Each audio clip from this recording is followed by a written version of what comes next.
J'ai dit, mais Seigneur, je sais que tu es là. Je sais que tu es présent. Et toi-même, tu l'as dit, tu ne peux pas donner quelque chose qui est insupportable à mon corps. C'est justement parce que je peux le supporter. Exactement. Que tu permets que cela arrive. Alors, si c'est fait, je l'accepte. Je me confie à toi. Et puis, tu feras ce que tu voudras de moi. C'est comme ça toujours. C'est fait que je relativise à chaque fois qu'il y a une situation qui se présente. Les situations, j'en ai connu comme ça en cascade. En cascade. Au point qu'arrivé à un moment donné de la vie, je me suis posé la question de savoir qu'est-ce que je suis venu chercher. Pourquoi moi? Pourquoi moi? Suis-je né pour souffrir? Je suis titulaire d'une maîtrise en criminologie. Ma génération, la plupart de mes amis sont commissaires de police. Je ne me suis pas arrêté là, puisque mon père, il voulait de moi un grand intellectuel. Il ne voulait pas que je sois... Parce que j'ai grandi dans un quartier où c'était le banditisme, c'était tout ce qui était mauvais. En fait. Des quartiers chauds. Très, très chaud. Très chaud. Donc lui, il voulait de moi quelqu'un qui sorte de tout ça. Alors lui, c'était l'école. L'école, l'école. Il me martelait ça à chaque mois. Donc j'ai fait une maîtrise en criminaux, j'ai fait un master 2 en ressources humaines. Je ne me suis pas arrêté là, je suis allé faire tout ce qui est certificat au niveau des ONG. J'ai fait un management dans les organisations. Donc, j'ai tourné et j'ai beaucoup étudié. Mais j'étais tout le temps attaqué. Voire même persécuté avec tout ce que vous rencontrez et tout. Tout le temps. Il y a de quoi penser ainsi. Tout le temps. Donc, ça fait que par moi, quand je suis là, quand je me retrouve, quand je fais une introspection de ma vie, je me dis, mais attends, je ne sais pas ce que je suis venu chercher. Qu'est-ce qui ne va pas? Et puis, dans mon fond intérieur, quelque chose me dit, Dieu, puisque c'est pourquoi il t'a mis en vie. Alors, garde la foi et continue d'avancer. Alors, garde la foi et continue d'avancer. Justement, moi, j'aimerais bien que, je l'appelle affectueusement, Papa Blé intervienne à ce propos-là. Vu le parcours raconté, tout ce qu'il a vécu, alors il a posé planté le décor en disant « garde la foi » et continue d'avancer. Qu'est-ce que vous pourrez rajouter de plus avec tout ce qu'on a entendu? En effet, avec ce qu'il vient de dire, ça nous permet de tourner vers les Écritures qui nous parlent de la foi. Donc, pour ça, la Bible qui nous dit que les épreuves nous permettent de manifester la foi en Dieu. Parce que nous savons qu'une épreuve dans la vie d'une personne n'est pas faite pour le détruire, mais plutôt pour le bâtir, ressortir en lui le potentiel que Dieu a déposé. Et comme on nous le dit, c'est que aucune épreuve n'est au-dessus de nos forces. Tout à fait. Si tu vis une telle situation, c'est parce que Dieu sait qu'il a mis en toi la capacité de surmonter cette épreuve-là. Tout à fait. Et c'est la foi qui t'a manifesté là, qui t'a mené vraiment à pouvoir sortir grandi de cette situation. Et justement, ce que moi, dans l'histoire, ai entendu, ce que je retiens et ce qui permet justement aux internautes de comprendre réellement la vie, c'est le fait que vous ayez accepté votre état. Tout à fait. Le fait d'accepter, c'est parce que c'est déjà fait. Tout à fait. Est-ce qu'il faut s'apitoyer sur son sort? Est-ce qu'il faut rester là à pleurer, à dire pourquoi moi, pourquoi moi? Ben non, vous n'avez pas baissé les bras, vous avez accepté votre situation, vous avez accepté d'écouter le médecin. Allez, on y va, c'est bon, c'est fait, on y va, j'ai envie de vivre. Parce que l'ultimatum avait déjà été donné. Tout à fait. Si le bras n'avait pas été amputé, vous ne serez pas en vie. On ne vous donnait même pas une longue période de vie. Tout à fait. Donc vous avez accepté votre état et allez, on y va. Mental, mind master, un mindset vraiment élevé, up, et puis voilà, vous avez accepté de subir cette opération-là, et aujourd'hui vous êtes en vie, donc on célèbre en même temps la vie, ce qui est intéressant, et qui nous donne le sourire, qui nous sort de ce décor de tristesse, et nous fait entrer dans un autre décor de joie. Et moi, je veux vous poser tout de suite la question qui me vient à l'esprit. C'est comment se passe votre quotidien? Votre fils, il vit avec vous? Oui, il est là, ça fait 2 mois. Et comment ça se passe avec lui à la maison? C'est quoi l'état d'esprit? Papa est à côté de moi. Est-ce que vous vous sentez plutôt l'enfant et lui le papa? Ou vous toujours le papa et lui l'enfant? Racontez-nous. Vous savez, quand je quittais la Côte d'Ivoire, il n'était pas aussi grand, hein, quand il je avait partais. Quel âge à peu près? Ben, il avait 15 ans. 15 ans. Il avait 15 ans quand je partais. Il avait 15 ans quand je partais, mais il n'était pas aussi grand. Alors, sa mère me dit, bon écoute, l'enfant il arrive, il va venir pour l'école et tout ça. Donc, je suis, vous savez, tous les sentiments, j'étais vraiment partagé. Quelqu'un que je n'ai pas vu, c'est vrai qu'on ne se voyait pas WhatsApp, mais c'était un peu... Ouais. Alors, j'arrive à l'aéroport, je le vois sortir. C'est un géant. Il a pris une hauteur. Je vois carrément un géant qui sort, me dit, papa, avec la voix qui va avec, il dit, mais Seigneur, c'est moi qui ai mis cet enfant au monde. Et là, la fierté. J'étais fier. Je sais qu'aujourd'hui, il m'a pris comme ça dans ses bras, il me dit, papa, c'est une parole qui m'a touché. Tu n'es plus seul.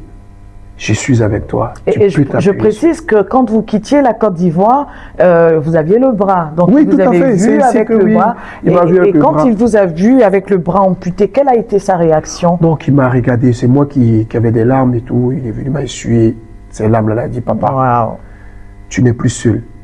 Yes. Je suis avec toi. Motivation. Donc c'est votre source de motivation. Tout à fait. Ça a été et c'est toujours ma source de motivation. Parce que tout ce que je fais, vous savez, je dis toujours que un enfant, c'est Dieu qui donne un enfant. Et quand Dieu te le donne, Dieu te demande de veiller sur cet enfant-là. Puisque Dieu dit qu'il a créé l'homme à son image.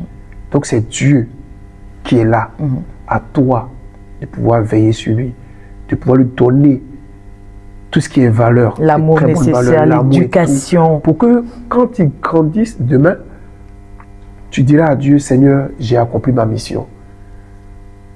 Tu m'as donné, grâce à toi, voilà ce que j'ai fait de lui. Donc, ça fait que je suis tout le temps.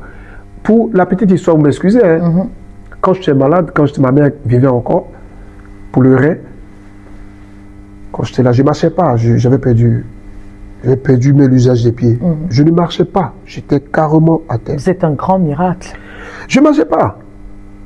Et il y a des hommes de Dieu qui défilaient, qui venaient, ils me disaient, ils prient. Quand ils prient, je suis là. À un moment donné, ça m'énervait en fait. Ça m'énervait. Et ça, c'est ce que je demande à certaines personnes de comprendre. Il y a la psychologie du malade. Surtout ceux qui suivaient les malades généralement. Il faut qu'ils comprennent que le malade, il ne pense pas comme vous. Le malade, on va dire qu'il est aigri, si on peut employer ce thème-là. Il y a un état d'esprit assez particulier. Très, très particulier. Comment se fait-il que lui, il n'arrive pas à manger que toi, tu manges? Comment se fait que lui qui courait hier ne peut pas courir aujourd'hui et toi, tu cours? Comment se fait que toi, tu peux lui demander si ça va quand tu vois son état? Il est vraiment comme... Il est prêt à mort tout de suite. Ouais. Donc, il faut être beaucoup patient quand tu es près des malades. Ça, c'est très important. Ça, c'est un conseil déjà.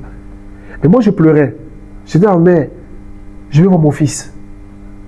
Je veux mon fils. Tout de suite. Je veux mon fils. Ma mère, elle se cachait pour dire aux gens, non, ne l'envoyez pas. Vous connaissez un peu les superstitions africaines. Oui. C'est parce qu'il veut dire, il voir son fils pour mourir qu'il fait ça. Ah, je comprends. Donc, n'envoyez pas l'enfant. Tant que l'enfant ne vient pas, il va continuer à lutter. Parce qu'il veut voir son fils. C'est ça. Et ça, c'est bon signe. C'est ce que ma mère disait. Waouh, ça, c'est purement la tradition, hein, voilà. n'est-ce pas? Elle dit, c'est bon signe. Parce que tant qu'il demande son fils, dites-lui que l'enfant, il viendra demain. Demain, vous le jetez à tout moment. Il va garder cet espoir-là.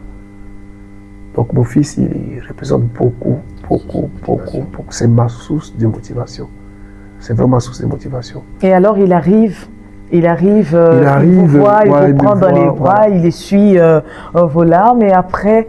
Après, il s'étonne. Il s'étonne qu'il arrive à la maison que... Mais écoutez, moi, je suis déjà habitué à ma main gauche. C'est ça. Donc, Le matin, je me lève, j'essaie de... C'est parce que vous aviez un long, les longues manches. Donc, il n'avait pas vu à l'aéroport. Non, si, il avait vu. Il m'a vu, il a vu. Il a vu. Quand il a vu, bon, lui, non, il s'est étonné de me voir en train de faire des travaux à la maison. Bien. Pourtant, moi, je finis par m'habituer à le faire. Par accepter, vous avez accepté votre état. C'est ça, surtout accepter. Et j'ai fini par commencer à faire des travaux.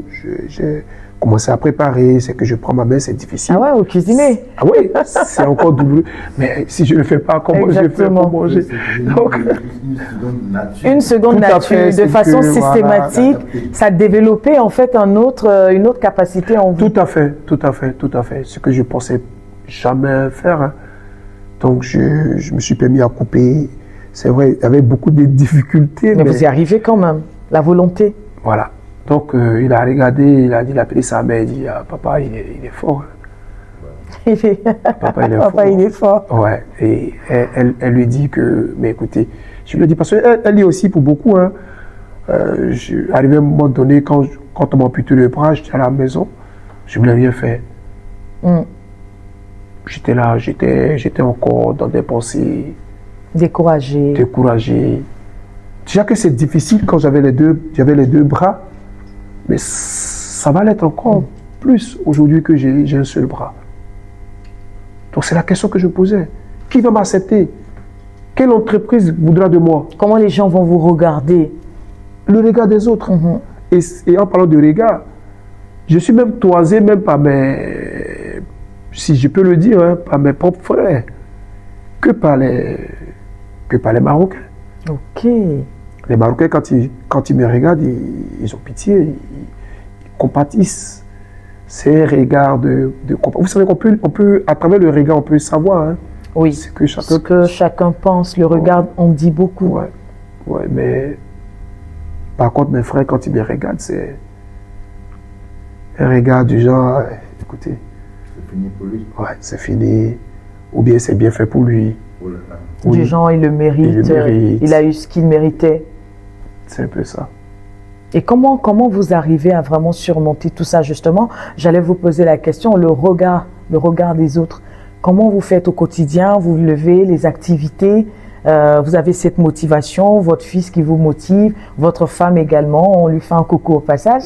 Merci. Et votre maman, qui est toujours en vie? Non, elle est décédée. Paix à son âme, mais qui vous a également porté son soutien. Vous l'aviez dit tantôt. Et comment vous faites au quotidien? Vous sortez de chez vous, vous allez au travail, voilà, qu'est-ce qui vous motive davantage? Vous avez Dieu, vous avez la foi. Je comprends que vous êtes un grand chrétien et ce qui est en votre honneur et c'est très bien. Mais au quotidien, comment ça se passe? Racontez-nous un peu. C'est d'abord l'acceptation, comme vous l'avez dit tantôt. Et tout ce qui m'est arrivé à un moment donné, c'est vrai, il y a eu le rejet. Moi-même déjà, le rejet, c'est que mettre la faute sur les autres, même moi m'accuser et tout.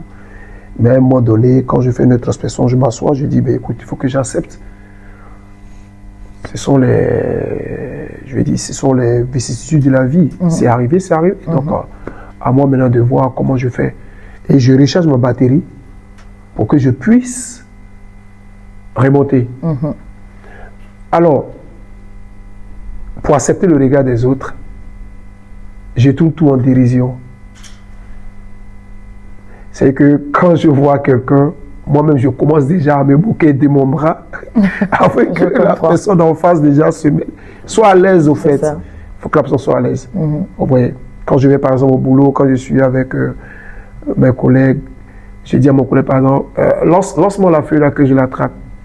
Et tout le monde rit, ça fait que tout le monde est détendu et puis l'atmosphère est plus calme, et puis voilà, puis je suis plus serein, et puis voilà, je continue de faire mon boulot. Donc c'est un véritable travail, un véritable développement personnel. Tout à fait. En fait, pour vous mettre à l'aise, vous détendez l'atmosphère. Tout le monde, et puis comme ça, voilà, et vous êtes à l'aise. Et du coup, ça vous donne vraiment l'envie et un mental assez fort pour pouvoir continuer et pour pouvoir avancer.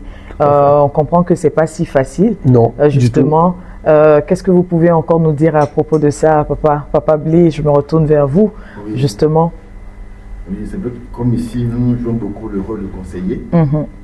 que notre rôle, c'est d'emmener vraiment nos frères et sœurs, nos concitoyens, à pouvoir se relever dans les moments difficiles. Et le cas de notre frère, vraiment, c'est une leçon. C'est une masterclass d'une personne qui a pu surmonter beaucoup d'épreuves. Beaucoup d'épreuves. Et comme il a dit, c'est un croyant. Et nous savons que vraiment, dans la vie, avec Dieu, on peut faire beaucoup de prouesses. Moi, je peux dire comme ça que dans mon analyse propre, c'est ce que j'ai